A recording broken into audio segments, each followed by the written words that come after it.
This is Chicago. Doors open on the left at Chicago. Welcome to Chicago. Welcome to Chicago. Welcome to Chicago. This is Chicago. Doors open on the left at Chicago. Welcome to Chicago. Welcome to Chicago. We are live once again at Casa Humilde 7600 Madison in Forest Park. So come join us. They got amazing beer, great food. We're gonna smash some smash burgers during the game. We've been dreaming about this since last week, but it is the TCSF podcast with the TTNL crew. And we got an OG next to me. Yes, sir. Yeah, we got OG. We got OG E-Rock over here. We got Ivan from the Tape Never Lies and former Bear Steve Edwards on my left, your right. And it is a pregame show. We're going to talk about everything that makes Chicago great, which is our Chicago Bears. Let's go game day, baby. Bears. We're looking at playing at Minnesota. It is a get-back game. Got to get your lick back, like as the kids would say. Get your lick back. Yeah, got to get your lick back. That's what the kids say now. You know, I'm tuned to the streets, man. Yeah. And no, it's one of those games you've got to make a statement because they came in and they took one away from us on Ben Johnson's inaugural coaching debut for the Chicago Bears at the season opener. So, and then we lost that game because we gave up 21 points in the fourth quarter. So today we need to make a statement. It's going to be a loud environment. No mistakes. And it's going to be a fun one. Ivan? Yeah, key is the defense, right? You talked about 21 points in the fourth quarter.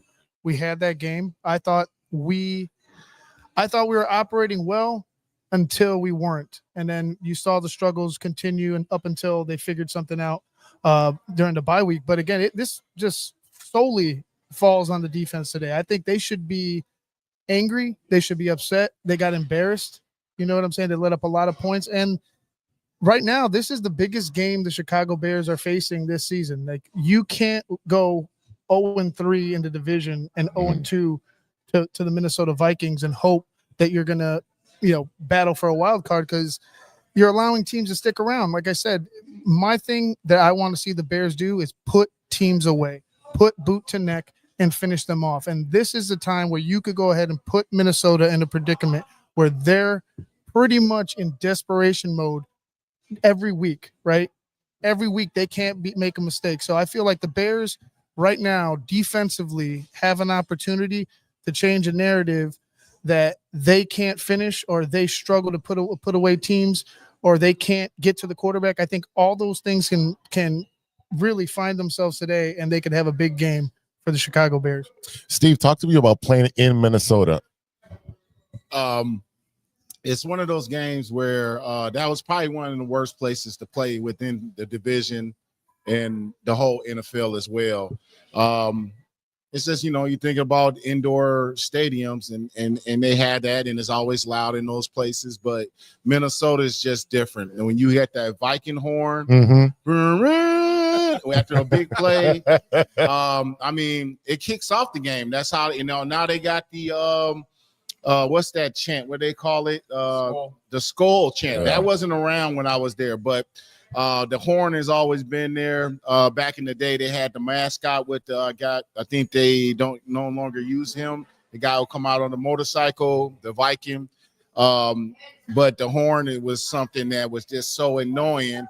And we used to call it, you want to control that horn, meaning we want to limit how much they're using that. Because if you hear that thing going off constantly, that means they're making big plays. And it's a bad sign. So what we want to do is limit how much they use that horn today. With all the things we talked about, staying on schedule is going to be seemingly that's something that the Bears have been cleaning up. The penalties, the pre-snap penalties offensively, penalties as a whole team. We have to go into this game in this type of environment and control all of that in order to put ourselves in this position to win and play, get back to the run game even more, lean on it even more. Obviously we're going to be dealing with a Brian Flores front that comes with all kinds of exotic blitzes, but Ben Johnson has had success against him in Detroit, and Caleb has had some success against this in the past. So obviously you think about the first game, that's a totally different when you think about that, that's a totally different team now. The thing you want to see is Caleb be on time, and I think you start seeing that last week. We got to put it all together today, man. You have to, in order to split this. You got to split this game with Minnesota when you start looking at the Green Bay game and Detroit. This one you have to have. Yeah, absolutely. I mean, we want to make sure, like Ivan was saying, was that we find a way to balance out the division, because we can't let all these teams go up ahead of us, especially considering how tight that wild card is right now. Mm-hmm. It is, and then the fact that if we beat them and Detroit loses, now we're in first place. Correct. Right. For now. Look at us. Look at us now. I mean, it's a lot. But yeah, I mean, I think one thing we really got to focus on is the run game, absolutely, because you got to make sure you get Monangai back involved, you get Swift involved. And I think a really key target that the Bears are going to have to focus on today is Colston Loveland. When they actually got him involved, you see the way that he's able to move after the catch, the way that he's able to get through tackles. He has a speed that Cole Kmet has never had. Yeah. Cole Kmet gets the ball, he's on the ground. Just a better athlete overall. He just is. And Cole Kmet has a place on the team. Mm-hmm. But as far as like being the leading tight end receiver on the team, it's got to be Colston Love. Right. Ivan, we're looking at the injury report. TJ Edwards still out. Jalen Johnson is out. Jahade Walker is out. And Brisker is questionable, but I'm assuming he's going to be playing today. He's got a bad back or something. On the Minnesota side, we've got Jonathan Greenyard out, and that's their linebacker, and their center Ryan Kelly is out. Everyone else is playing. So losing a center is huge, right, Steve? I mean, you're losing your captain in the middle of that offensive line, and then especially when you have a young quarterback, and he's not a rookie, but this is his first year starting, and his struggles have been well documented. So losing your center is pretty big. Yeah, I mean, you want to take, especially in this Dennis Allen's defense and what he's been doing in the past several games, which is bringing up guys in mug blitz looks and dropping the back. You don't know who's coming. Mm-hmm. Similar to some of the things he does, is not as crazy as Brian Flores, but they're very similar when they're bringing all kinds of guys up to the line of scrimmage, and you don't know who's coming, and you need your guy to be there. And this game is interesting. You start thinking about it. You think of the terms of that center, but you think of the terms of this interior offensive line, how much different they are now and how well they're playing. Even since the Ravens game, there's been growing pains. But, when I listened to Olin talk about this several weeks ago, where that middle is going to take some time. That's a combination and it's like, man, how did I forget about that? When you talk about your left guard, center, and right guard, how you have to all be on that same page. The whole O-line is a group, but obviously those guys in the inside, how to be on the same level when we passing off twists, how we handle Mike Sam blitzes, being on the same level.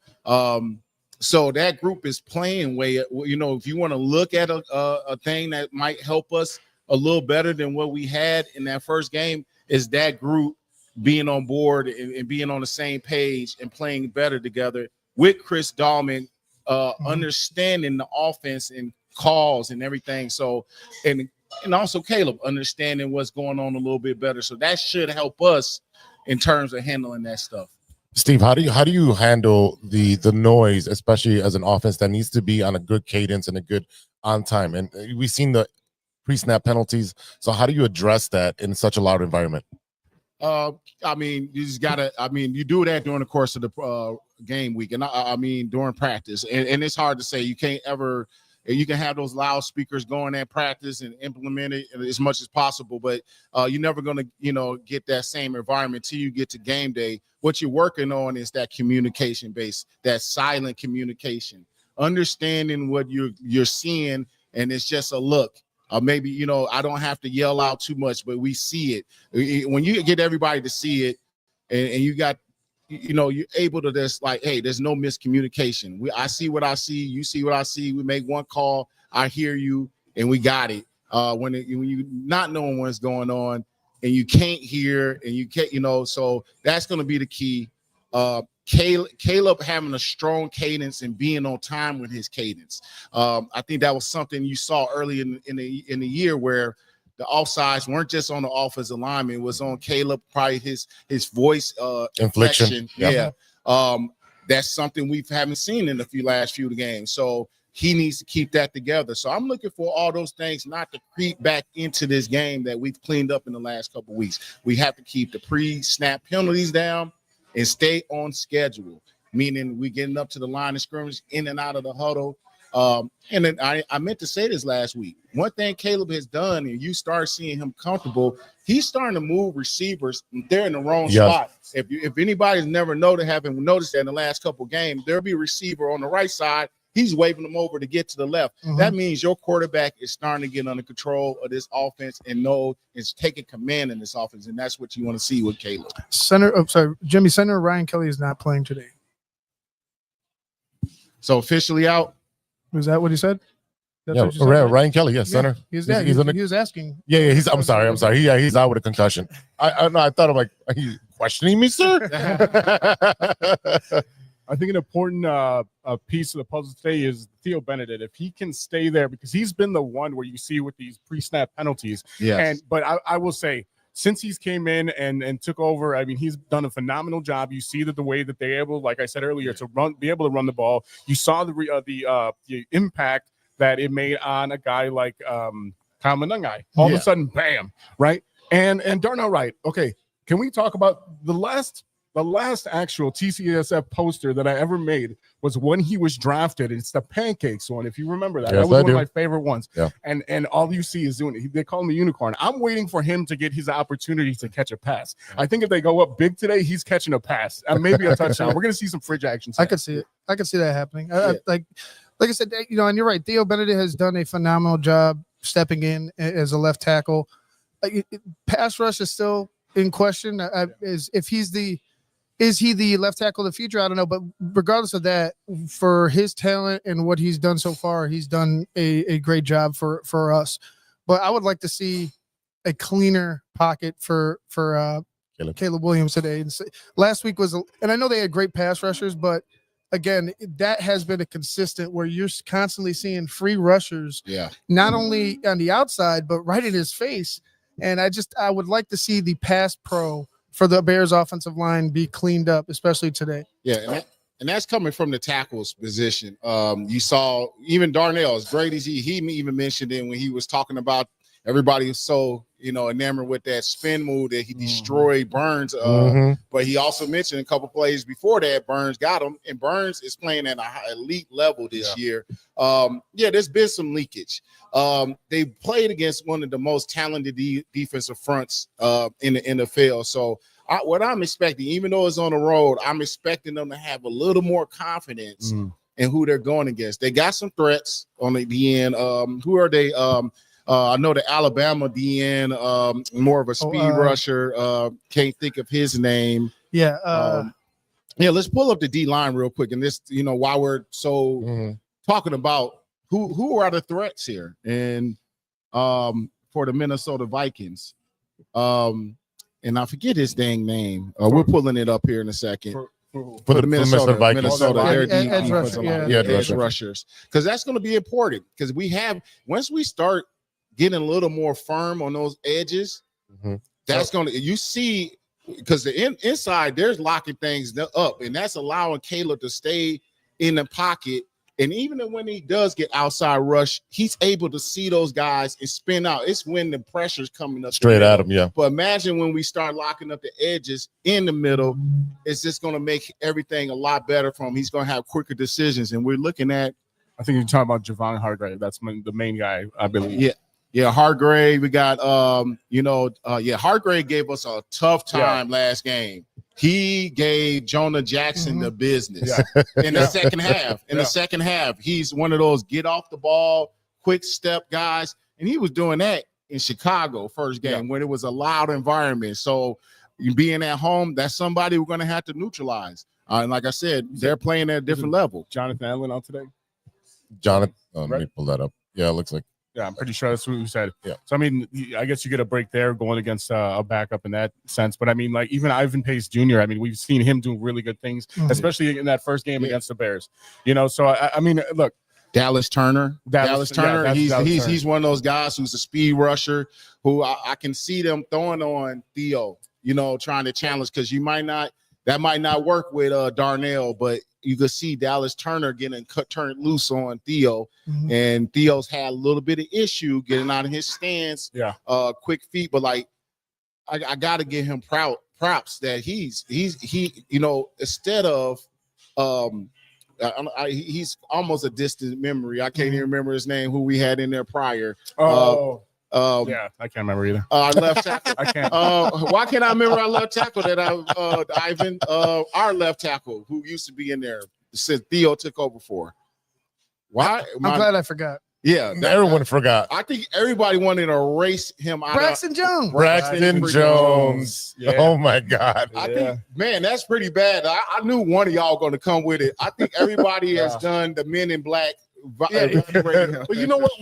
He was the guy because he was drafted by the Bears. We wanted him to do well. We kind of like boosted him up. They're like, okay, if that's who they have, then I'm fine with it. But then eventually just became not fine. Benedict came in and basically scooped that job right from underneath him just by going in, you know? Yeah, he was never supposed to be they forced him into left tackle. Like fifth round, you're supposed to be developing. And again, like I said, I always thought he'd be a great swing tackle. Like he'd be fine at swing tackle. He could do the job for you, but as a, you know, the anchor, he never anchors. That's a problem too. So he never anchors. But yeah, the struggles there have been well documented. But again, Theo Bennett has been doing a phenomenal job, you know, as much as he can. You know, with the pass rush. Like Caleb's doing the rest. So it's kind of it's not necessarily a moot point because you want to be cleaned up, but as long as we can continue to keep Caleb clean and Caleb can keep himself clean, I think we'll be fine. I think it's just good to keep a perspective real quick as we move on. Yeah. That okay, Theo's done a great job. It's been an upgrade, but let's not get stuck on him. You know, I would like to see if he can grow in that position, but let's not get stuck on him. If we need to get an upgrade, we got an opportunity. Let's upgrade. But right now, he's done a phenomenal job, and I think he's still a young guy, so there's still room for him to grow. But let's not say he's the guy yet. No, I mean he's won the position for the rest of the year. Yes, like absolutely. Braxton Jones has no push on him anymore, right? So, and then you got Trapillo, and we still, you know, he's so raw. We never know what's going to happen with him. But I mean, you know, we've seen him move on both sides.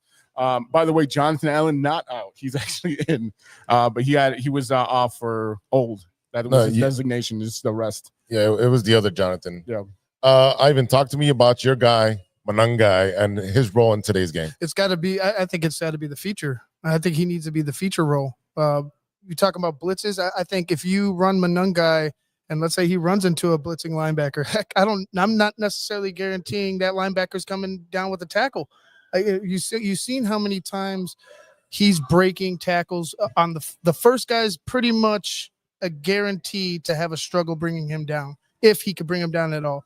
So I would say running Monangai, running power, running down their throat is my key to the game, especially on offense, because then you wear down that middle, you get Swift into space later on in the game, right? You got to have that balance, but then you got to pump the play action, and by that time, I could see Caleb Williams with the tired defense taking advantage with not only his arm but his legs. So to me, it's run Monangai and wear this defense out. I mean, we saw that, you know, Swift come back last week and have good runs. And he looked like his job, he knew his job was in jeopardy of being the feature back. And you know what? We have a two-headed monster if it's used correctly, like they did in Detroit. So yes, make Monangai the bruiser and let him get all the yards and give other guys concussions. And then because he knocks some people's head off. Yeah, he does. And then, you know, you have Swift as a change of back pace, and, you know, you can use him in a pass game as well, roll him out, and you have Caleb have a safety valve that he can use along with Loveland. Again, I see Caleb being able to use all of his weapons today. Yeah. In this loud environment, he's going to have to rely heavily on his safety valve, because they have a great defense that's going to be putting a lot of pressure on him. So talk to me about who is going to get the receptions today, because every single game new guys getting receptions. So I think the main goal right here, and just thinking about the fact that it is a loud environment, we know that we're trying to, purge the horn or whatever it is, suppress the horn. But I think one key that you're going to see today, I think ever since the draft, when you saw them get excited to play together, right? You said Romo Duze and you say Cardiac Caleb, because that's what I'm calling him from now on, because he's giving me a heart attack every damn week. So Caleb and Rome. Here's the problem. Rome has had an issue with the drops, right?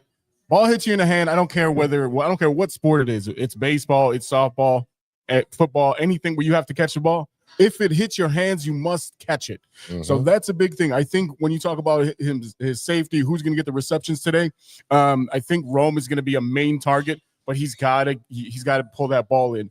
I wanted to say something else too that Ivan was touching on a little bit. Who was the hot running back coming out of the draft this year? Ashton Genty. Ashton Genty. Okay. Ashton Genty is 5'8", 208 pounds. Casa Humilde, 5'8", 207 pounds. Mm-hmm. So you look at a similar playing style, they might have had the diamond in the rough, just randomly plucked them out and threw them in the thing. In the seventh round. In the seventh round. But here's the thing, too. We talk about the feature back versus, your back or whatever you want.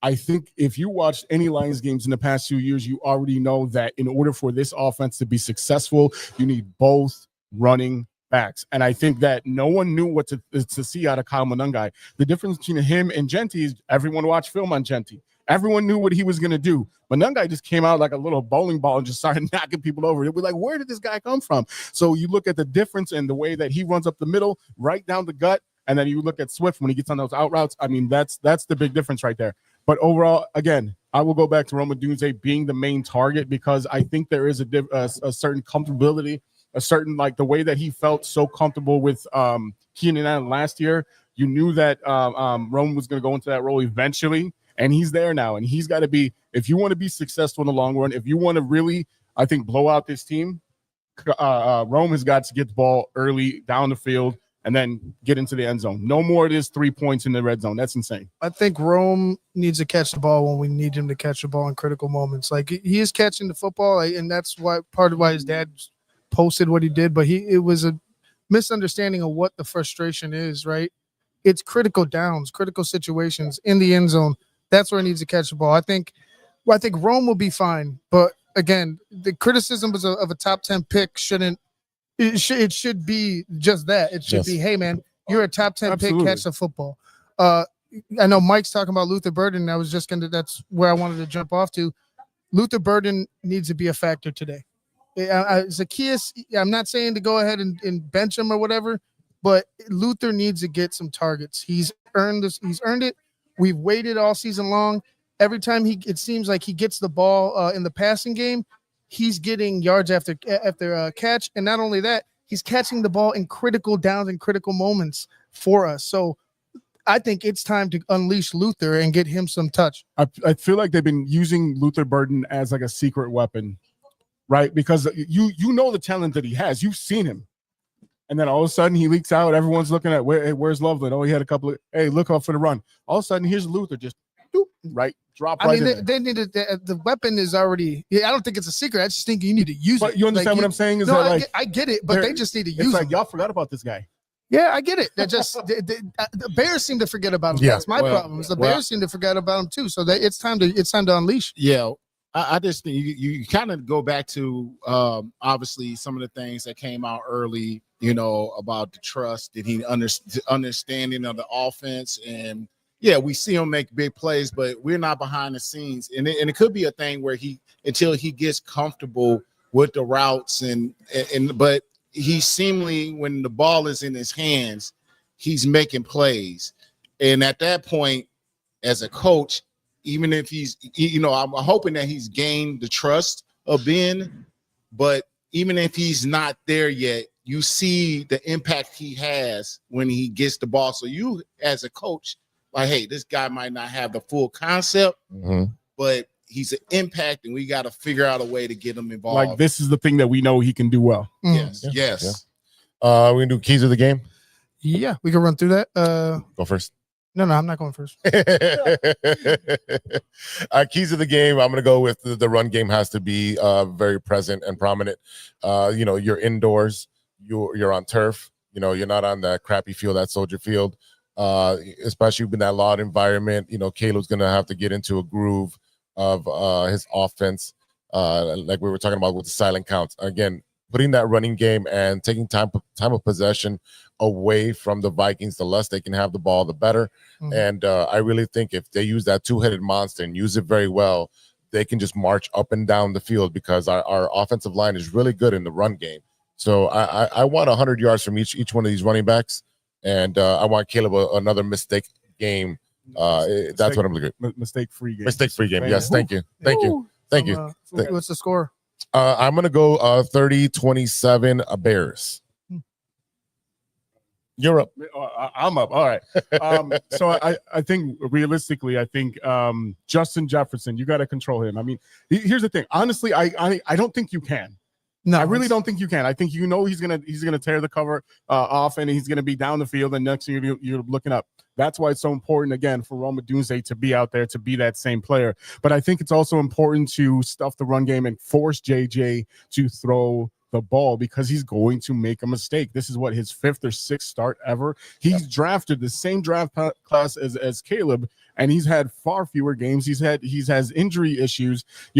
I'm not saying to hurt the kid, but I'm saying hurt the kid. In his face. Put him down. Get in his face. Put a helmet in his chest. Like knock him down because make him uncomfortable, right? Make him very uncomfortable, and then don't let Aaron Jones go out there. Aaron Jones, Jordan Mason running up. Do not let you're still missing T.J. Edwards, right? Yep. So you got what Noah? I forget his name. Noah Sewell. He's got to be there, and it's funny because last week he did have a penalty, but it was a nonsense it was a late hit on the quarterback, and it's like, dude, it's we keep seeing these guys kind of like goofy. They have to protect the quarterback. We know what you're doing, but I mean, I think overall he's done a good job. He's just not T.J. Edwards, and that hurts him in the run game. So again, you talked about run game being a goal of theirs to get down the field. Mm-hmm. If you're going to sit there and allow Justin Jefferson to get behind you, you better be doing the same with Rome. Because at least punch him in the mouth early and then control time of possession for the Bears is going to be key. I'll take that as my key. There you go. Time of possession. Score. I'll give 24-20. Okay. Oh, there we go. Big Steve. I'm not going to give one thing, but I'm going to just touch. It's so many facets of the game. You got to win, right? But just go right down the line. Offense. We got to stay on schedule, limit penalties, run the ball. And I need the young guns to step up. I'm looking for the Colson Lovelands and the Luther Burdens and Casa Humilde to get involved. I need the three-headed young guns step up and have a big game. I think that's going to be important to our success that for this road game that they kind of come to age on the road and have a big part of this victory today and offensive success. Special teams, I'm not expecting any big plays from you guys, but just don't allow the big play. Right. Don't allow the big play. Right. Don't allow the big yardage. I in the return game, I'm not expecting nothing from you guys, but don't allow the big play from the opposing team. Defensively, we got to stop the run. We can't, we're going against a young quarterback. What's the quarter? We say it for us, run the ball, right? Mm-hmm. To support Caleb. Let's let them have a successful run game with to get JJ McCarthy comfortable. And hey, let's not let JJ McCarthy run around like Dart did. Yeah. And he did. If you think about that first game, right? He ran and scored that touchdown, and he got the run. If they do, make them pay the price. Make them pay the piper. But let's stop the run. And I think at that point, if we could control that, we could play more into the game of what this defense is strong at, is maybe causing some turnovers. But if we get they running rapid and run game, that gets us all out of sorts. So stop the run and cause turnovers. I think that will happen. So those are my keys. And the score of the game, I'm going to go Bears 35, Minnesota 24. Oh, we like that. All right. Ivan. Yeah, like I said, Wednesday, I'm going to go, I believe it was Bears 34, Minnesota 20. I believe it was somewhere like that. Regardless, Bears win. my keys to the game, obviously, it's the defense. Like I mentioned at the start of the show, you got to put pressure on this kid. On 9, make him a 0, right? That dumbass Oh, my nickname that he goodness. gave Yeah, himself. after Who that, gives man. himself? Who Hey, gives themselves are their we- own nickname, man? Hey, man. Okay, Like, we didn't take care of Jackson Dart, Yeah. but JJ McCarthy kind of falls underneath the same line of like kind of like douchey. Yeah. Like, yeah. you know, Jackson Dart with all his dancing Yeah, last yeah. week, and then JJ, well, I'm 9. I'm not. Yes, I'm sorry. Sorry. I No, it's all just had good. to No, jump in you're on right. that. No, you're No, right. you're good. You're right. That shit drove me crazy. No, just smack him in the mouth for that, and talk about it all game long. If it got to the point where it was rough for him, there like throughout the game, I would just be taunting him the entire time. I mean, like obviously not enough to get a penalty, but I would be dogging him for chirping all game. Oh, yeah. chirping for just how do you give yourself your own nickname, man? how do you just create your own alter ego? Like, come on now, All right. that's crazy. Chris Well, Haynes. Yeah, It sounds like LeBron. Hey, right. But put him, smack him in the mouth. I want the defense, and I think the defense can get. I see 4 sacks, 2 turnovers, 2 interceptions. I love it. I like That's that. what I want. Turnovers right there. That would be nice. But that's my point, and that's what everyone's been saying. Stop the run, force them to throw the ball. Mhm. Take advantage of the fact that you can catch the ball in your backfield. You know. All right, so we're gonna be back at halftime on the TTSF channel. You can check out the halftime show with TTNL as well. Where do you check that out? Oh, the patron side. There we go. www. Yeah, again, we are at Casa Humilde. Neverlies.com. It nevers. And oh yeah, look at that. We are at Casa Humilde 7700 Madison in Forest Park. Come join us for a smash burger. Amazing beer selection. We're gonna taste all the beers again, and we'll be back at halftime. So check back with us.